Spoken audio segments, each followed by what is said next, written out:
чудно прашање како просветниот инспекторат во 23 година некаде јуни-јули утврдил дека ги нема тие полагано 4 испити, а сега обвинителството излегува со наоди дека има докази дека ги полага. Околу 50%, значи тоа се ставови, тоа не е перцепција. На самите суди обвинители кажаа дека има големо влијание од страна на извршната власт. Меѓутоа, владата не најде тогаш никаква одговорност за судени интереси кај ова лице, за да 4 години подосна, на крајот на 2023 година, Соединетите Американски држави, односно Стейт Департментот, овој функционер го стави на црната листа. Тука не станува апсолутно никаков збор ниту за некое политичко пазарење, ниту за било што кое што е во тој правец. Зарем требаше ваква национална катастрофа, трагедија да се случи во Кочани за власта и опозицијата да седнат на иста маса? Јасните сигнали и на нас како партија се дека бараме тотално неселективна правда, дека бараме тотално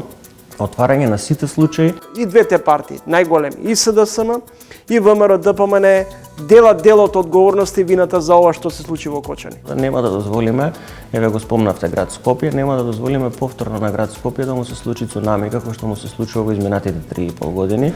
Сваки систем е израз политике.